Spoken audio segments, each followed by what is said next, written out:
As many of my listeners know, I'm the mom of 8 kids and recently a new grandmother as well. As the host of the Mighty Mommy podcast for the past 7 years, listeners reach out on a regular basis with a variety of parenting questions.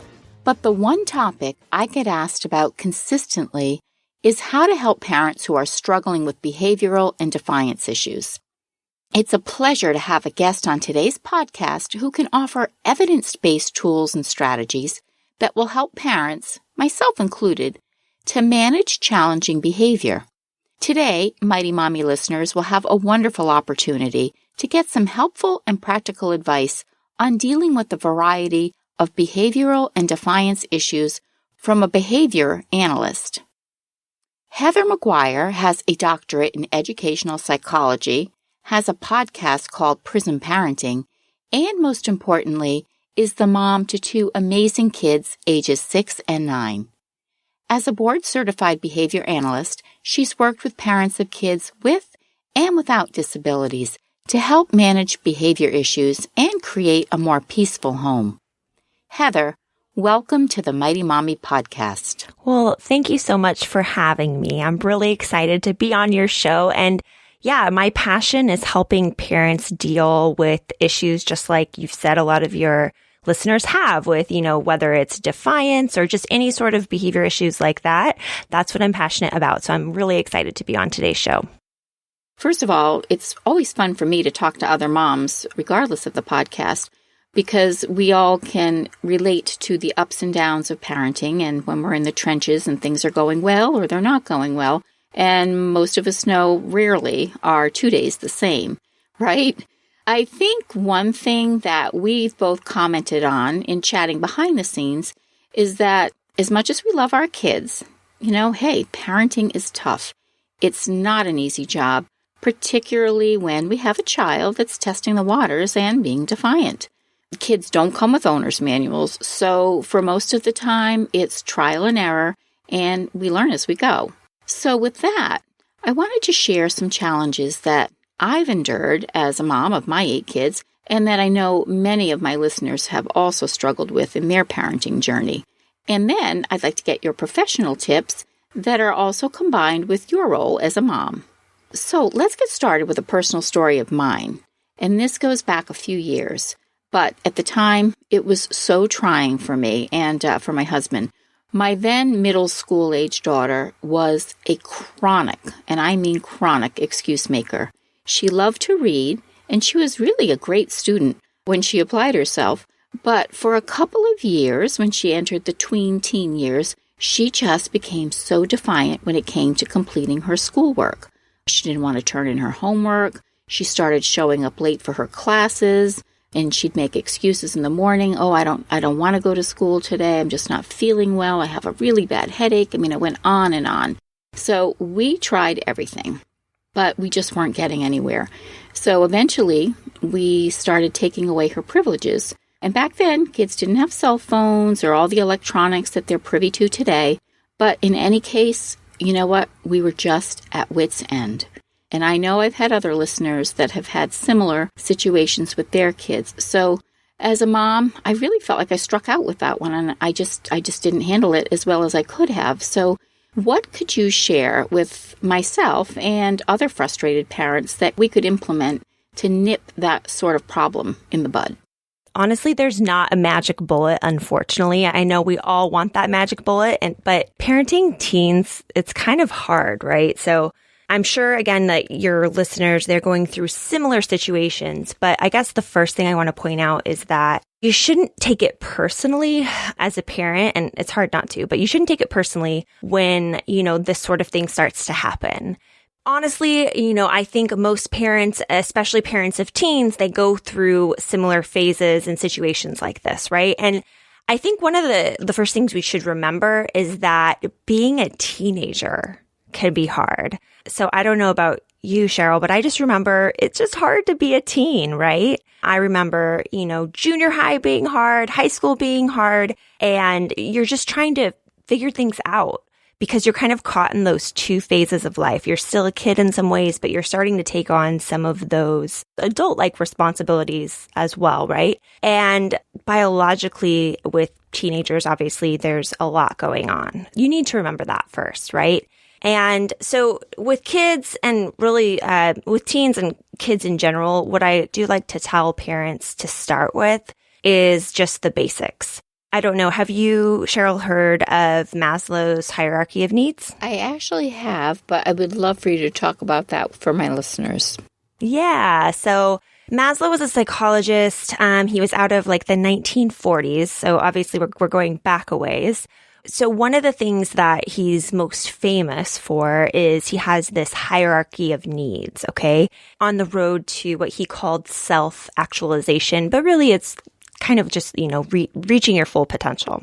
And so he created this like image of a triangle to illustrate his point, where at the bottom, there's like meeting your basic needs. Okay. And so that's just the basic stuff like, eating and sleeping, getting exercise, being safe, that sort of thing. And the reality is, so, you go up in terms of trying to reach your full potential, and there's things that you should consider. But we really, as people, and then our kids as well, you can't fully function if the things in that bottom tier or all those basic needs aren't being met. And today's kids, especially teenagers, first and foremost, they're not getting enough sleep. That's what the research shows. And I think on a recent podcast that you had, you talked about the electronics and how, one of the trends for the current year is, trying to minimize the use of electronics, right? Absolutely. It's so prevalent right now, but you know what? It's such a simple solution, but it's like making it happen. And, kids are so connected 24/7, but that 8 to 9 hours of sleep, especially for teens, because teens, they're saying now, are spending 8 to 11 hours a day on their devices. And that obviously goes into their nighttime regimen. So yeah, that is such a great point. Yeah. So basically, one of the things that they've found in research is A, kids aren't sleeping enough. And B, when you use screens right before you go to sleep, your sleep is disrupted. And so your quality of sleep isn't as high. So that's problematic, right? Extended screen use may be impacting their kids' sleep. So I kind of wanted to make that point, as well as, food, right? And nutrition. So today's kids, especially teenagers, are very overscheduled, and they're going from one place to the next. And when you're that busy, it's really, really hard to eat consistent meals and to eat healthy meals and things like that. So that's kind of one of the first things when I think about teens specifically who are struggling. That's one of the first things I try to talk to parents about. And I don't know, do you think that resonates with your daughter's previous situation or your listeners who might be going through something similar? Yeah, I totally agree with you. Sleep is one of the most important things that we can offer our kids, is a great sleep schedule, and the importance of getting, a routine, getting your homework done, settling in. If you need to take your social media down and get that done, and then, settle in and get ready for the next day. But you know what? It's easier said than done. In the case of my daughter, she did finally get her act together, but I will tell you, it was like 18 months of, going to school meetings and, cheering her on from home and, what's going on? Can we help you? It was a really frustrating time for all of us. She's very successful now. She's happily married. She has a 1-year-old son, but, going back all those years, when you're in the trenches of it, you think, oh my goodness, how is this going to play out? So that's great advice. Things like sleep and routines, and, that's what I find. I think sometimes as parents, we want to come up with these grandiose behavioral plans or whatever, but sometimes it's the simple things. Yeah, I think definitely those simple things are the first place to start.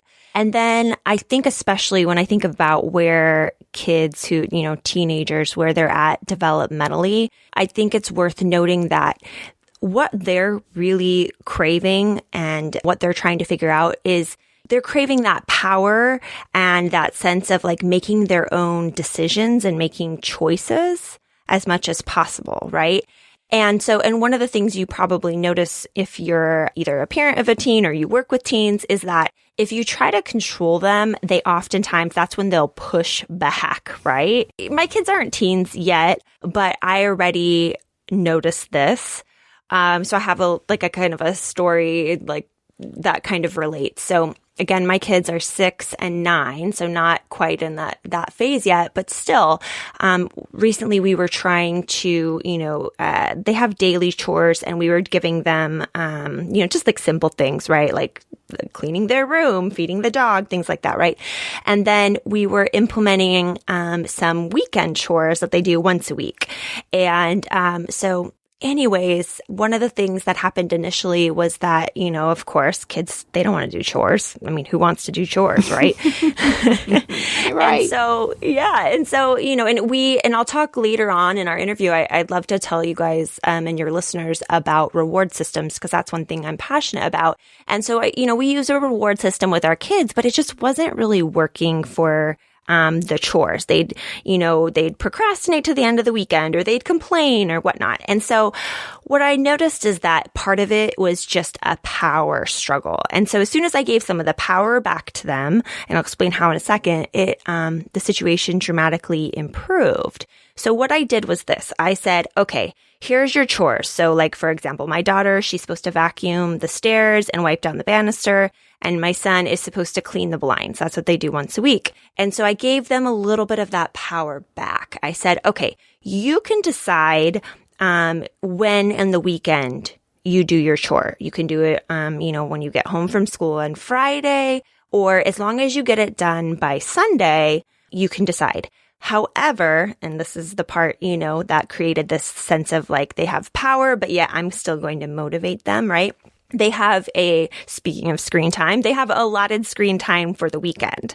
So they have like what basically totals to like 1 hour a day, but they can use it all at once. So if they wanted to do 3 hours of screen time on a Saturday, that's fine. They just don't get any on Sunday.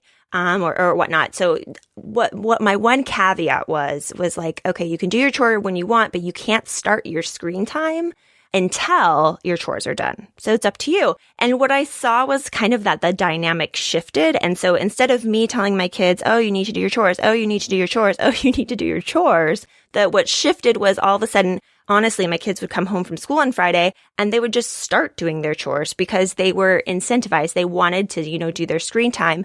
But yet, because I didn't, create that power struggle of you need to do your chores now, then I didn't get that pushback. So all that to say, I think that, that's my story with little kids, but I think it's true with teens as much as well in terms of like, and maybe even more so, as much as you can give them back some of that power and that choice, I think that can be very productive and helpful. Wow, that's great. You know what? That's really great. I can see that working for a 3-year-old, and I can see that working for a 13-year-old. Heather, I get emails from listeners on a regular basis, and a lot of them are just when they're so frustrated that they think they're doing their best with their kids, but they end up with constantly being challenged because their kids are not listening to them. So I have a particular example from one of my listeners that wrote in, and she writes, Mighty Mommy, help! I've got the world's most defiant 5-year-old girl. She backtalks, she throws tantrums, and she thinks that she can tell all the adults in her life what to do. I've tried everything I can think of to get her to behave. What advice can you share to help get her back on track? So, Heather, I'm the mom of 8 kids, as I've said, and I've been there. You're also a mom of your 2 kids. You've been there, and you're also a specialist in the field. So how can you help us move this situation in a positive direction? Yeah. So I think that, and again, this situation that she's struggling with is a pretty common issue that we have with young elementary aged kiddos.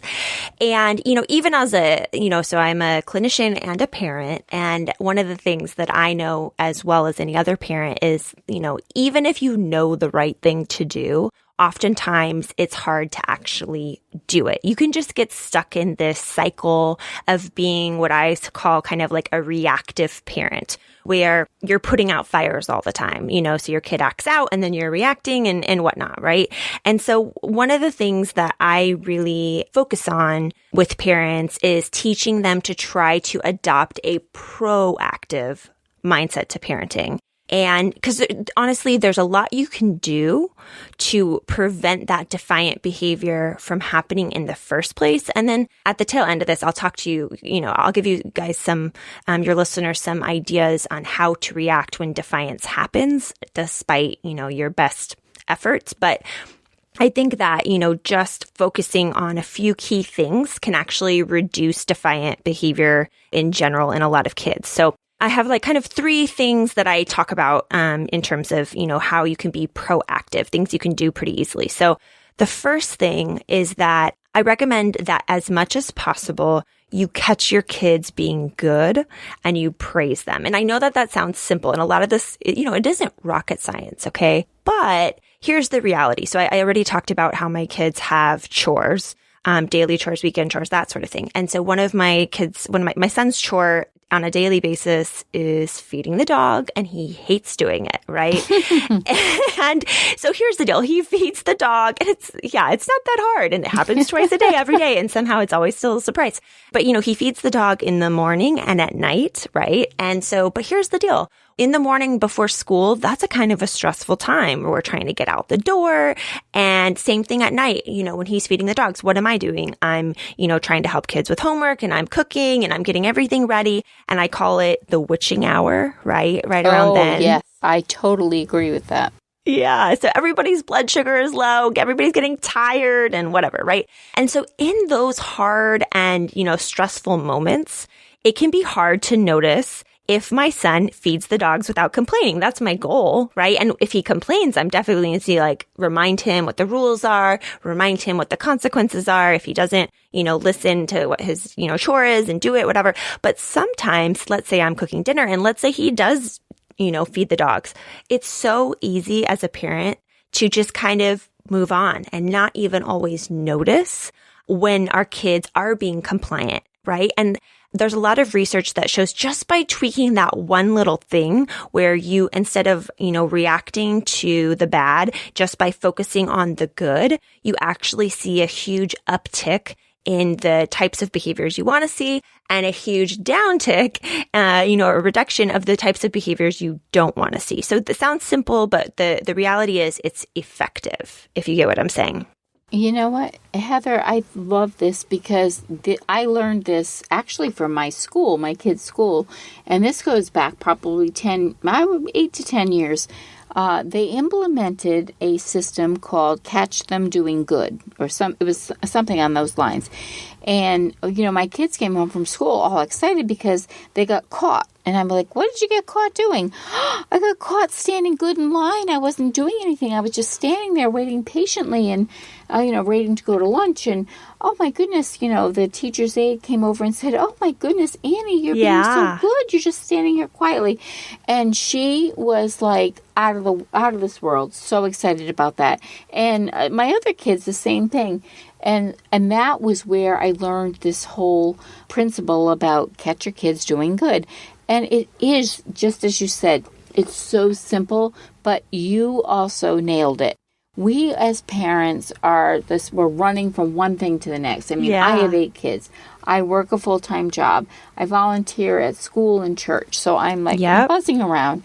But you know what? Our kids get lost in that shuffle because we're trying to do our best to keep our families, clothed and fed and shopped and all that good stuff. When your kids rise to the occasion because you've tried to implement good values and, this is your job, you need to feed the dog every morning. And you know what? On that 4th morning when they do it without being asked, you're like, oh my gosh, this is wonderful. And your child is so full of, they're so excited because you look at them with those big eyes and you're like, oh, great job. So that is, that carries volumes to not just their self-esteem, but, then they want to keep pleasing and they want to do better and better. So I love that, Heather. Love that. Yeah. And you're going to spend the effort either way. So the science shows that by doing that more, you get, more compliant behavior, less defiant behavior. Like it's definitely backed up by the science. And it just creates a more, happy and peaceful home. But it's so easy to get kind of stuck and to just really focus on the negative. It's important for us to teach our kids respectful negotiation skills, okay? And sometimes it's hard to remember this as a parent, but the reality is we aren't looking for blind obedience, right? We want to raise leaders. We don't want to raise kids who just go with the flow without questioning. And so as parents, it can be easy to be like, I just want my kid to listen. But the reality is, we need to help build those skills, right? And so kind of as an example, so my son who just turned 9, let's say he's reading a book and it's right before bedtime and, he's reading and I'm like, okay, it's bedtime. If it was just blind obedience, let's say he was on the last page of the book that he's been reading, blind obedience would be like, okay, mom, closes the book, goes to bed. But here's the deal.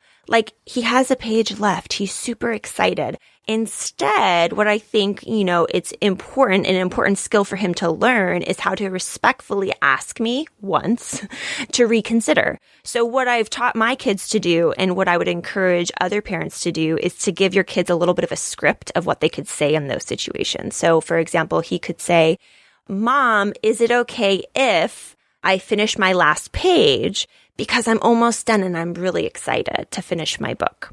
Okay, so then my job as the parent is, if possible, I'm going to say sure and let him. But I mean, the reality is it's not always going to be a possibility, right? Let's say it's already a half hour past his bedtime and I have something I need to do and whatever. Sometimes I'm still going to say no, right? But I'm never going to punish him for asking me once to reconsider. And I want him to kind of build that skill so that later on, as he's growing into an older kiddo, teenager, adult, he has those skills. So that's something to consider. It's not necessarily defiance just because your kid has an opinion. I don't know if you remember, if you have any thoughts to add regarding when your kids were younger and you experienced something similar. I totally remember, the whole, you don't want to negotiate, but you want them to know that they're being heard and that you're listening to them. What they want out of the situation is valuable.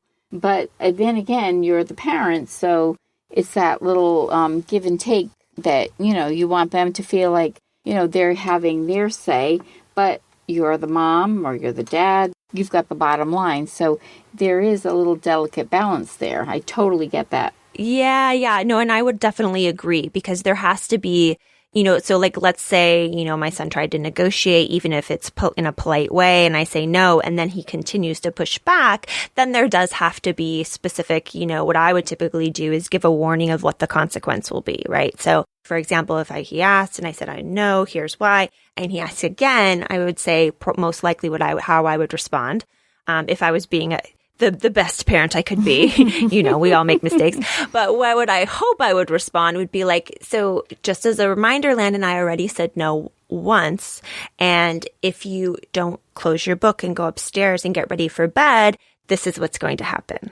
So then I just kind of clearly give them a choice of accept what I said or this, right? So yeah, there's definitely a delicate balance. That's amazing. You know what, Heather? Some of this is so amazingly simple, but we overcomplicate it because we want everything to be great for our kids. We want to be the best parents that we can be. So hearing from your background on how we can, implement these strategies, that's great and it's super helpful. And I know you have some other tips. So what else can you offer the listeners here on the Mighty Mommy podcast? Where else can I go and visit you and find some more of these amazing simple tips to keep their families healthy and happy? So one thing I would recommend is this. really one of the most effective ways that you can motivate and positively influence your kiddos' behavior is by using a motivation system or a reward system. For example, it depends on the age of the kids, but with my kids, I use a system with quarters, okay, where they earn quarters for specific behaviors. And then at the end of the month, they turn them in, they get to spend some, they save some, and actually they give back some to our church as well. And I like that for a variety of reasons. I think it teaches some financial responsibility, but also there's just so much research to back up using motivation systems and reward systems with your kids. So if your listeners are struggling with defiance, I think the number one thing they can do is to implement a reward system. And I have a free guide for your listeners. So if they go to prismbehavior.com, that's PRISM behavior.com/free guide, what they can do is actually download a guide that teaches them how to use a reward system with kids of different ages. So that's a great starting point if you are struggling, if you're out there and you're struggling with the defiant kid. It is geared towards kind of like the toddler to elementary age kiddo, although there's things that you can use, I think, and learn for all different ages. And then I have a podcast, Prism Parenting, and I'd love for your listeners to check that out as well. That is a great tip. So reward systems can be key to improving some of these defiant behaviors and getting your child to jump on board and want to do her best. Yeah. So if we look at the research in behavioral science, using what's called positive reinforcement, which can be used in the form of like a reward system, whether you're using, quarters or stickers or something, and it doesn't have to be huge. I always warn people to stay away from kind of like the Disneyland level. I'm here in Southern California, the Disneyland level, rewards. I'm not talking about things like that. I'm talking about small things, right? Where you can see dramatic changes. So I know it sounds simple, but I just encourage everybody to check it out, try it out. And part of it is it changes our behavior as parents. Because again, as parents, oftentimes we do adopt that more reactive mindset as a parent, but this helps us be proactive and keep things really positive. Heather, thank you so much for joining me today and sharing these great tips that I know my listeners are going to appreciate. I know I learned some valuable information from our conversation today. If you'd like to connect with Dr. Heather McGuire, please visit her at www.prismbehavior.com, where you can sign up for her helpful newsletter and stay informed with her weekly podcast, which focuses on many other defiance issues and how you can better handle these situations.